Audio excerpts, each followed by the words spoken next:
Olá, eu sou Aurinei Brito e esse é o nosso curso prático sobre prisões e medidas cautelares. Eu gostaria de agradecer a todos vocês que adquiriram o nosso curso e parabenizá-los. Realmente, as alterações promovidas pela nova lei de abuso de autoridade e pela nova lei denominada pacote anticrime foram muito relevantes para essa parte do Código de Processo Penal que trata das prisões e medidas cautelares, estabelecendo inclusive limites que podem alcançar o status aí de tipicidade criminal para as autoridades, magistrados, delegados de polícia.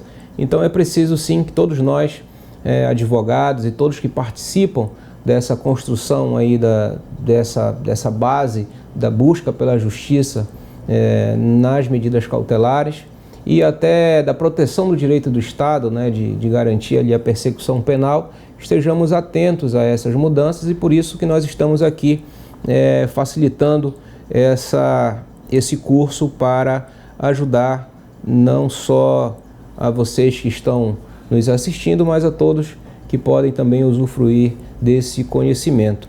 Então aqui a base do nosso curso são as prisões e medidas cautelares alteradas pela Lei 13.869, que é a nova Lei de Abuso de Autoridade, e o pacote anticrime 13.964 de 2019.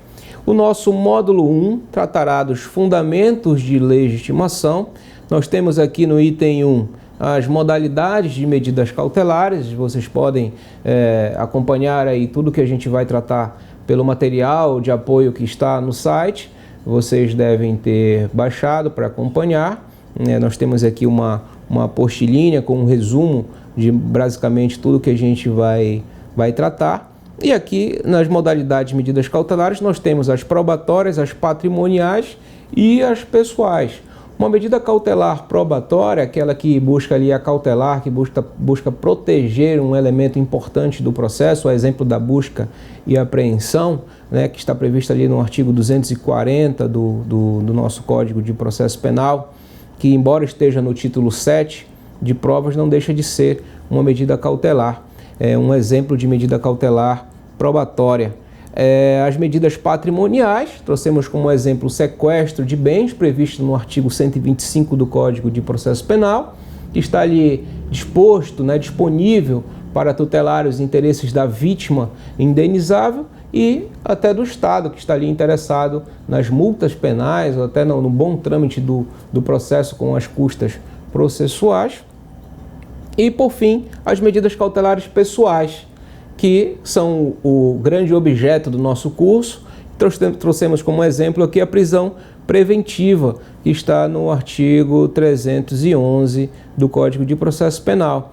A prisão preventiva, que nós trouxemos como exemplo, em regra, uma medida de proteção do processo. Mas é preciso que você tenha a ideia de que o nosso curso se restringirá às medidas cautelares pessoais, especialmente a esses fundamentos de cabimento e legitimidade de cada uma delas, especialmente das prisões, com foco, com ênfase nas alterações trazidas pela nova legislação.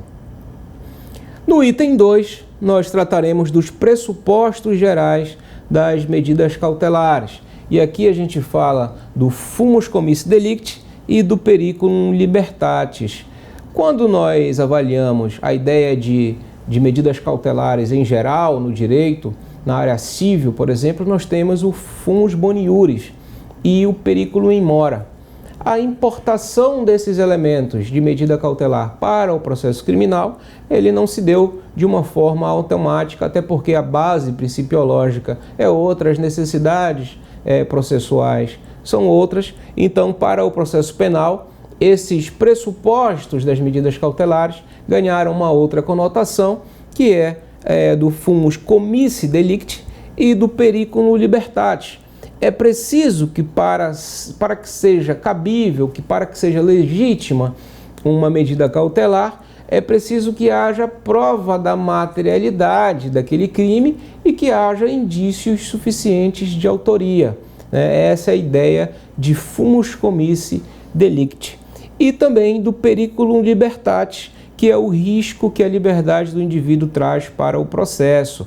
Essa ideia do periculum libertatis, que antes era algo até mais doutrinário, né, como pressuposto das medidas cautelares, hoje foi reforçado após a entrada em vigor do pacote anticrime, porque criou ali dentro da prisão preventiva mais um elemento para o seu cabimento, que é o risco que o estado de liberdade do indivíduo promove naquela situação fática. Então, o periculum libertatis agora possui previsão expressa na legislação, mas nós chegaremos ao ponto quando nós formos tratar da prisão preventiva. Então, como pressupostos gerais, fumus commissi delicti, periculum libertatis, é preciso que a gente saiba que o STJ e que o STF já reconheceram que esses pressupostos são comuns a todas as medidas cautelares,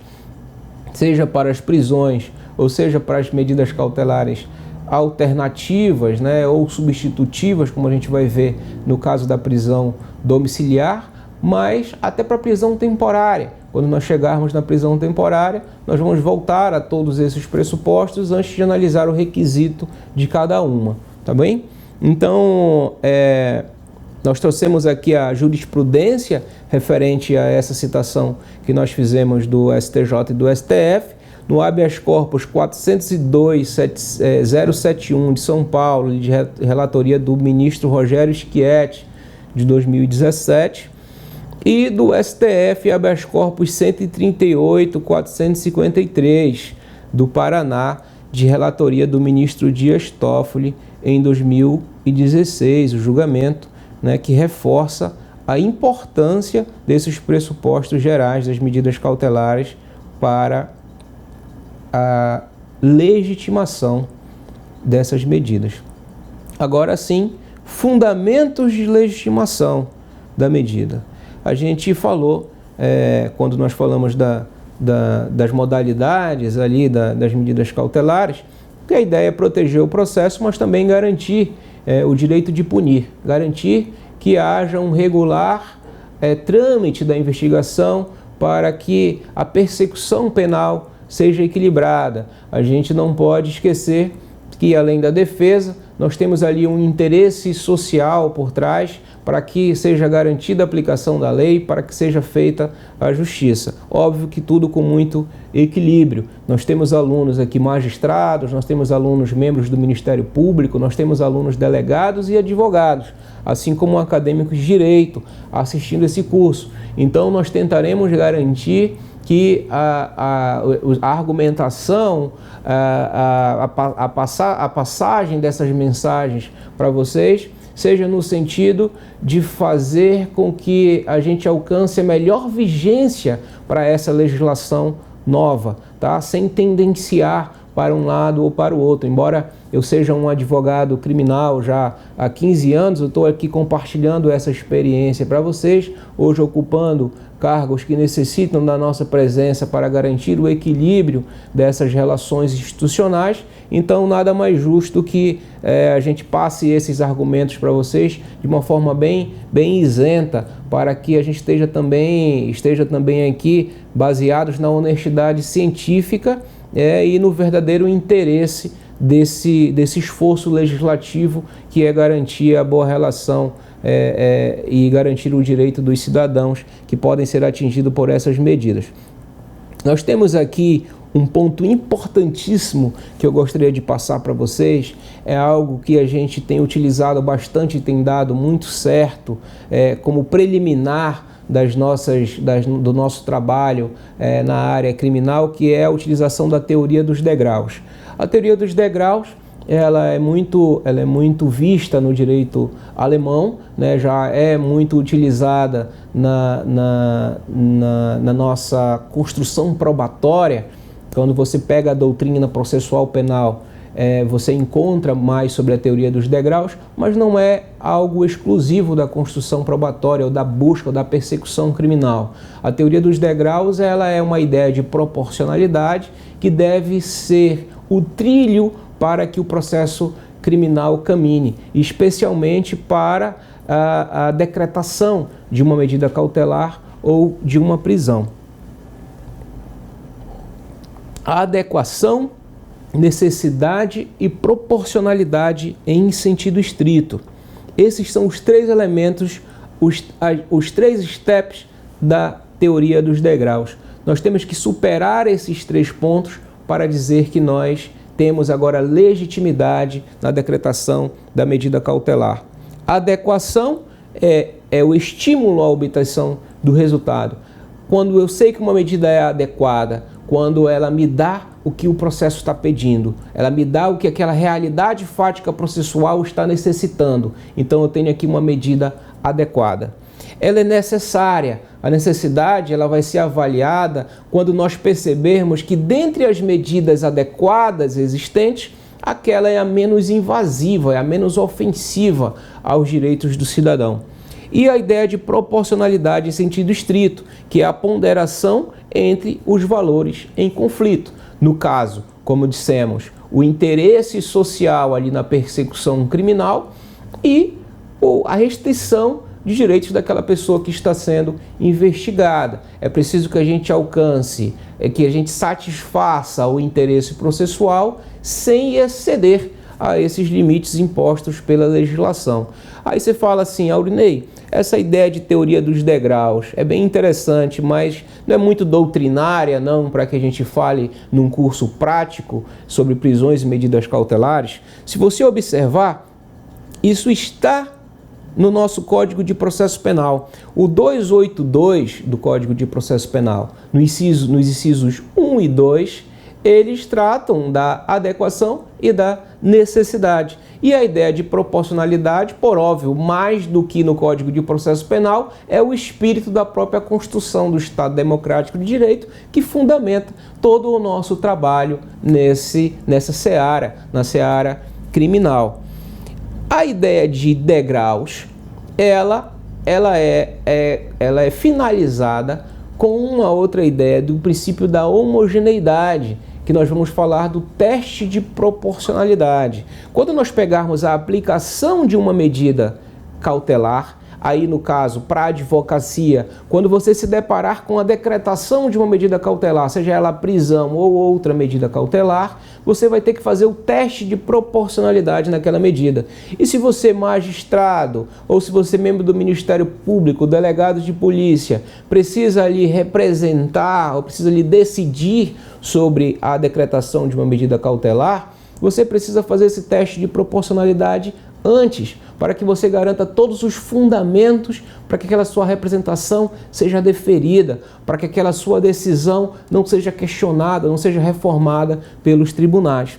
E a ideia de homogeneidade, ela traz a ideia de que a medida cautelar ela não pode ser mais gravosa que o resultado final do processo, sob pena de sua ilegitimidade. A jurisprudência já trata sobre isso, já garante isso.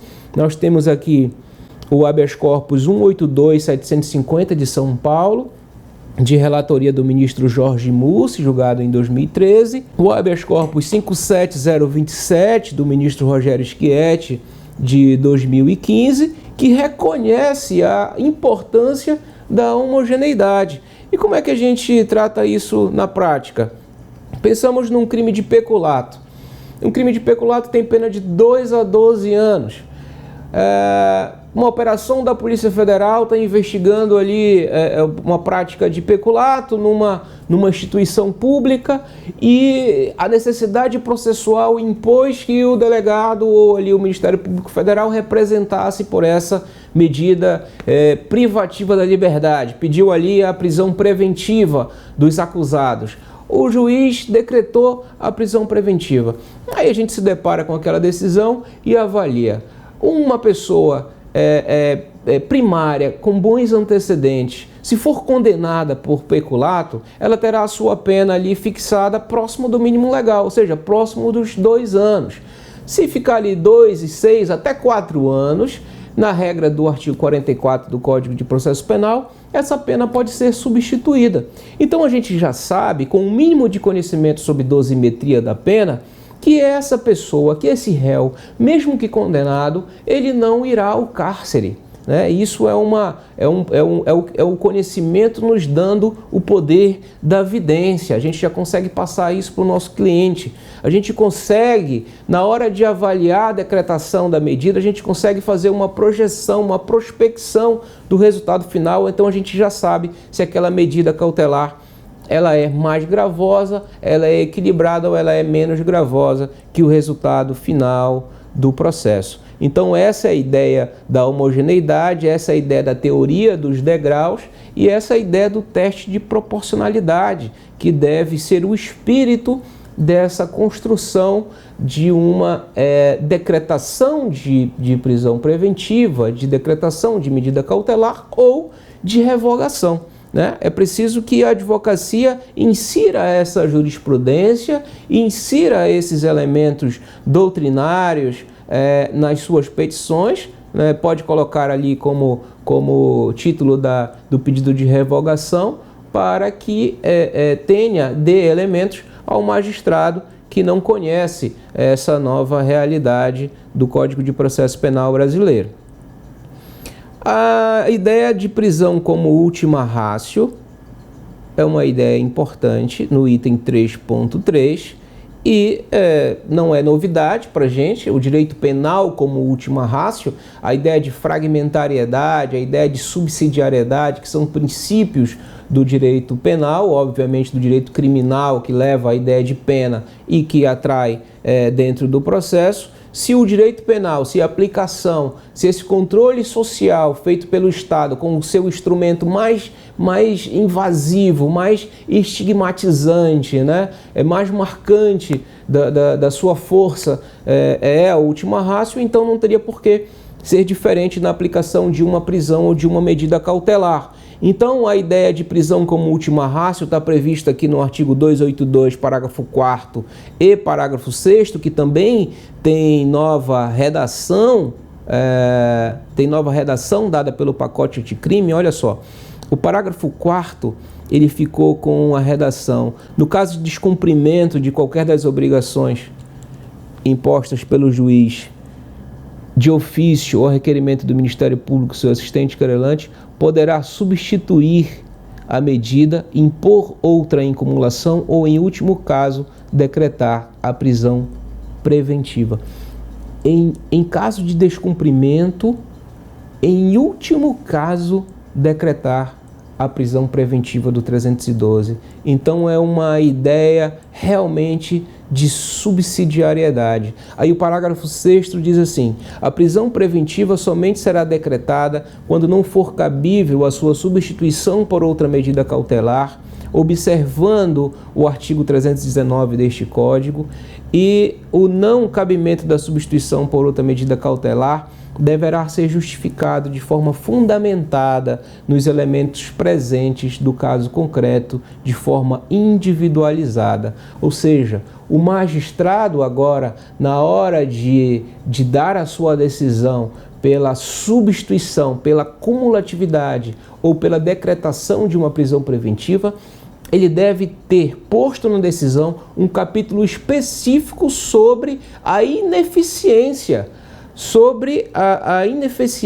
mesmo que cumulativa, mesmo que cumulada, de medidas cautelares. Isso é uma novidade do pacote anticrime. E olha só, lá na lei de abuso de autoridade, que a gente vai trazer aqui, a falta de fundamentação ou decretação de medida cautelar fora dos limites previstos na lei, ela pode resultar aí responsabilidade civil, administrativa ou criminal para a autoridade. Então é importante aqui que os magistrados estejam atentos, a advocacia esteja atenta, que se identificar ali uma decisão que extrapolou, que fugiu dos limites da lei, essa prisão será ilegal e a autoridade poderá ser responsabilizada.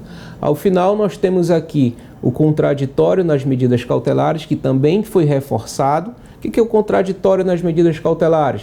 É preciso que o advogado saiba, o magistrado saiba, que quando o delegado de polícia pedir uma medida cautelar, uma prisão, ou quando o Ministério Público pedir uma cautelar, uma prisão, ele deve dar a oportunidade da parte se manifestar sobre aquele pedido, trazendo novos elementos, ou seja, garantindo o contraditório, antes de decidir se ele vai decretar a prisão preventiva ou se ele vai deferir ali o pedido de uma medida cautelar.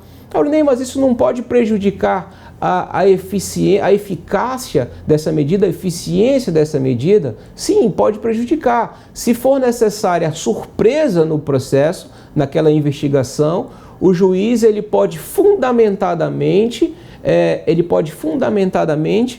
decretar a medida preventiva, a medida cautelar, mas logo em seguida ele deve garantir essa intimação para promover o contraditório. Veja o que está descrito aqui na redação trazida pelo 282 do pacote anticrime.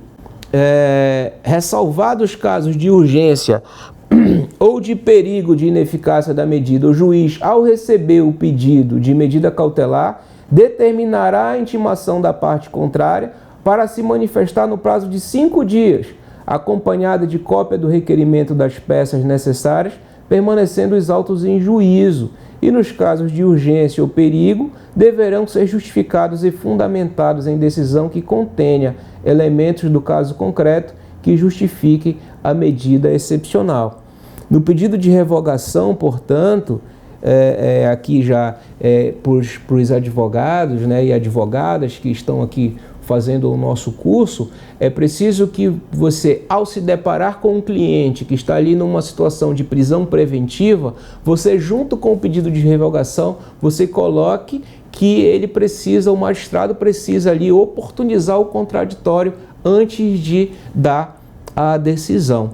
Então, essa é a ideia de contraditório das medidas cautelares. Já estava previsto antes da reforma no pacote anticrime nesse mesmo parágrafo 3º, mas agora foi reforçado com o prazo de 5 dias da intimação e com a necessidade de fundamentação de por que o juiz não fez antes de decretar a medida. Com isso a gente encerra o primeiro bloco do nosso curso. Vamos a um intervalo para daqui a pouco a gente falar sobre as características das medidas cautelares. Obrigado, pessoal.